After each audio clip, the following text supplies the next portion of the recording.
have to see this. Okay, I lost it. I didn't move quick enough. No, the bird that was on top right there, that was a blue California scrub. And the one that was on the wire is just like this one here. It was a hummingbird. Isn't that interesting? The hummingbird's sitting on the wire. So the wire represents communication, right? So that's me. That's me. Hello. Looking up, looking around. All right. So the California scrub was sitting next to the hummingbird on the wire. When I looked at the hummingbird took off. So I'm thinking, let me think. I'm thinking, motorcycle down, hummingbird on the wire. California scrub talks about its speech. There it is again. Okay, so it moved down just a little further ahead. It's sticking with me, but it's moving down a little ahead. Okay. Scrub. It's not a, see, it's right there.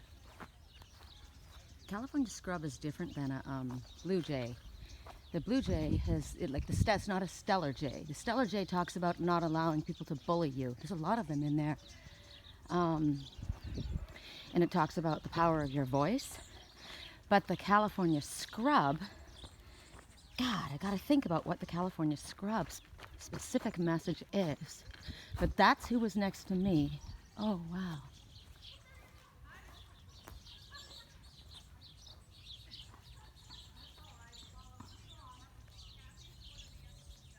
Okay, this is a lop-eared bunny.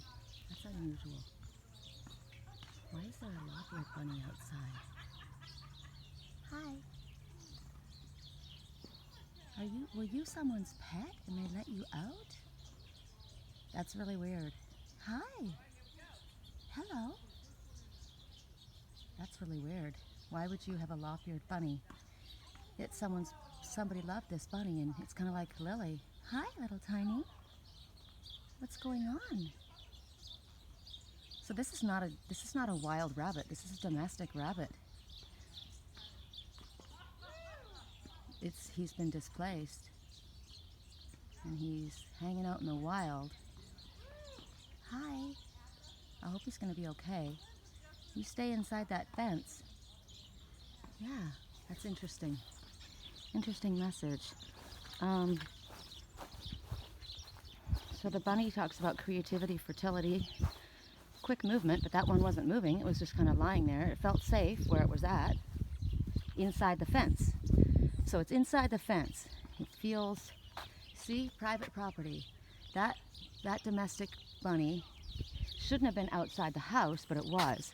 And yet it was still inside the fence, so it felt safe. It's safe from other predators, except for the owls, although, yeah, an owl could pick them up.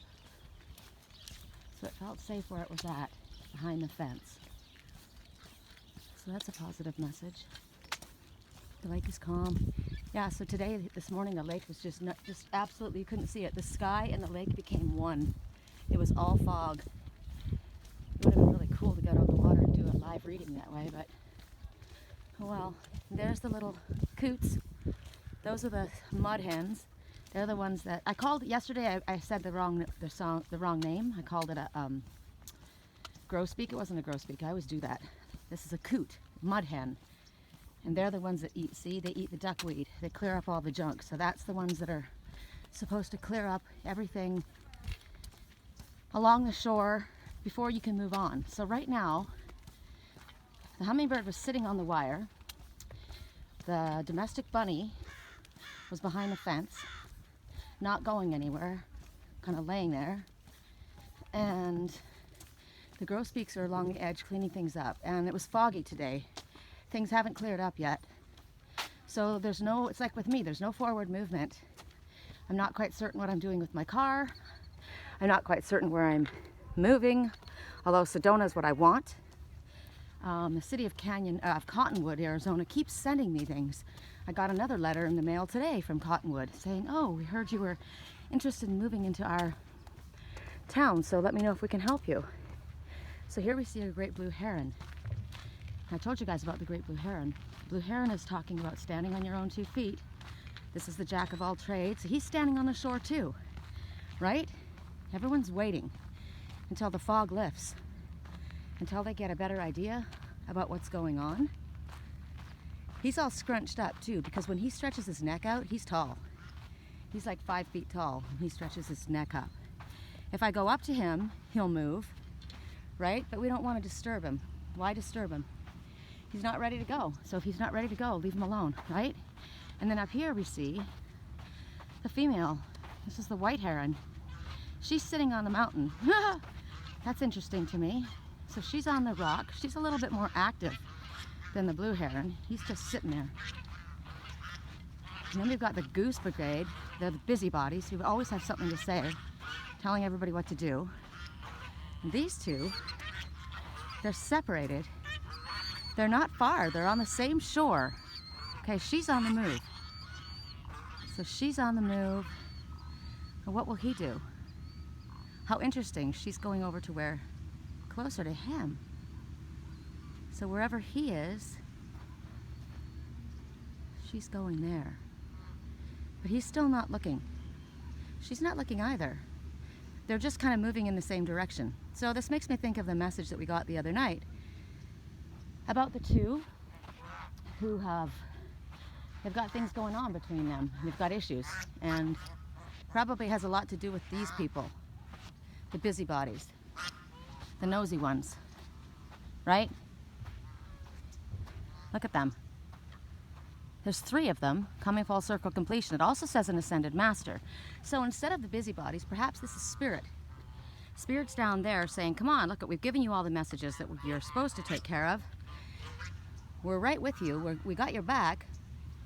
It's time to get moving. Why are you sitting around? So the white crane, she's ready to go, but he's being stubborn. And they keep crying out. What's interesting is the 2 white geese here. White geese speak of soulmate connections. They are actually the twin soul totem.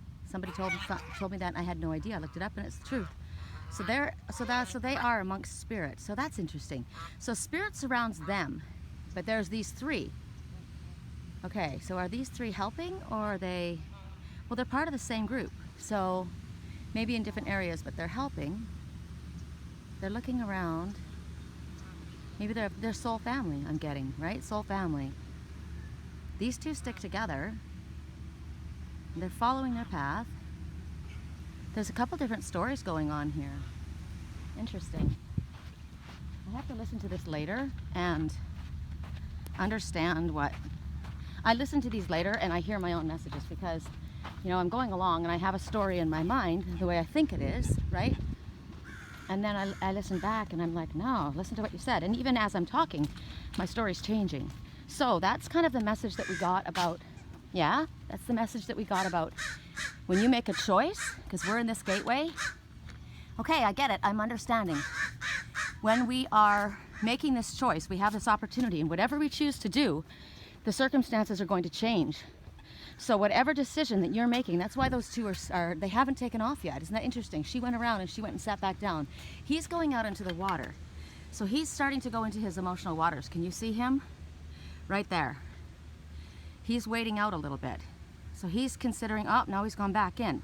He's reconsidering. So he's going back and forth in his mind. Whatever his issue is, he's not clear.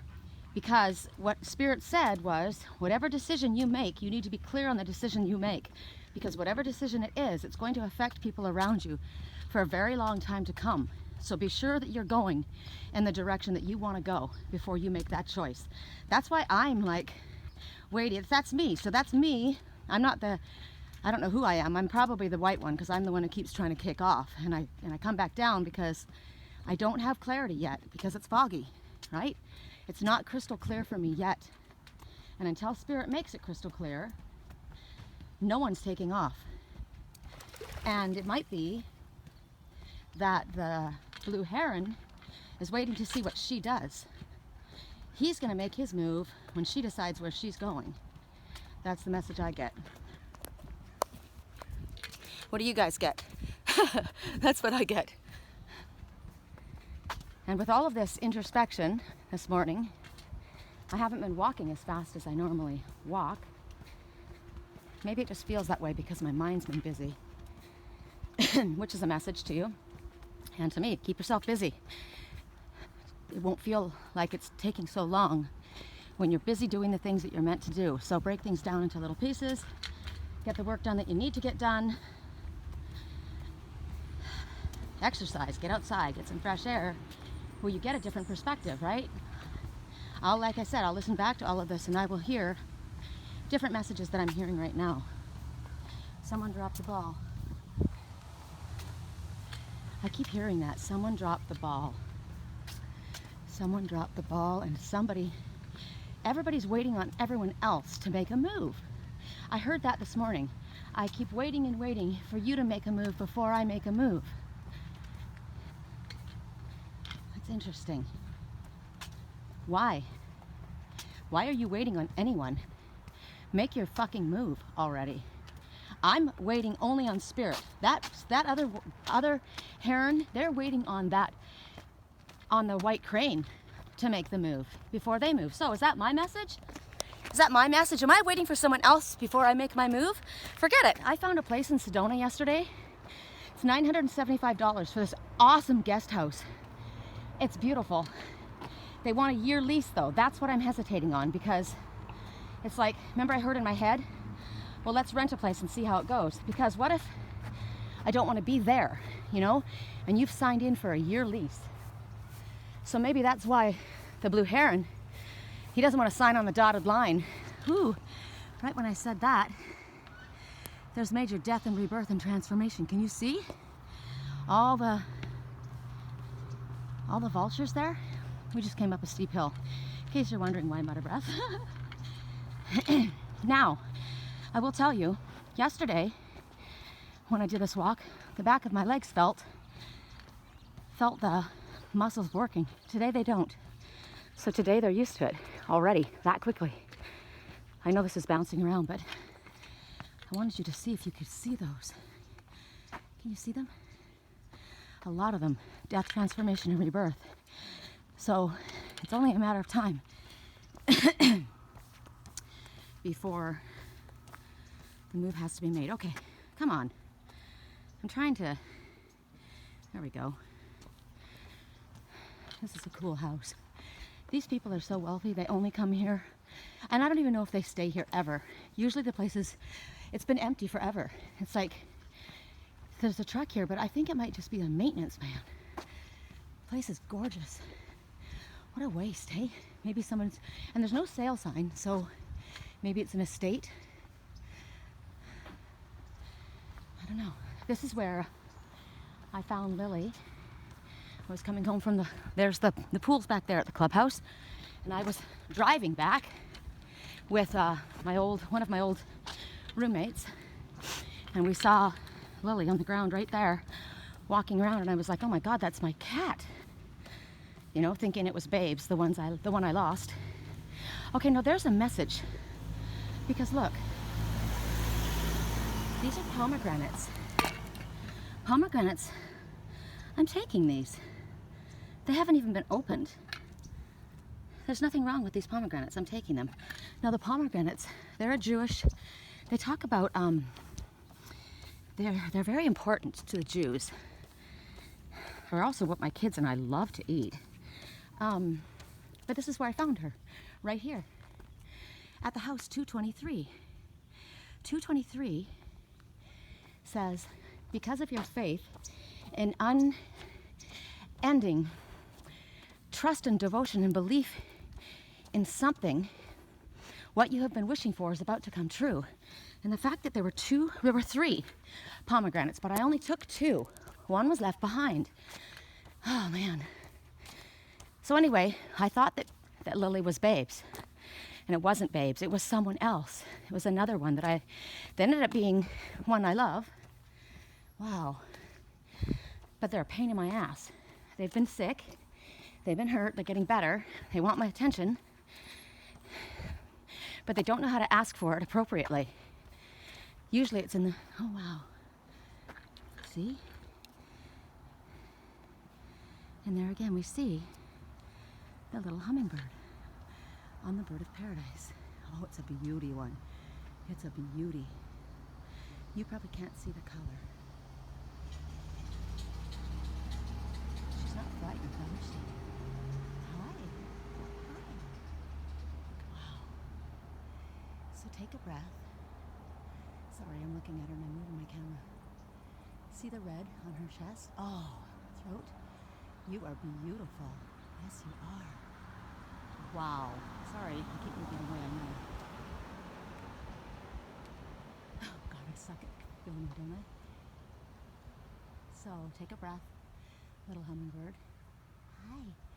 Get into nature, get close to the flower, to the bird of paradise. Get closer to the bird of paradise.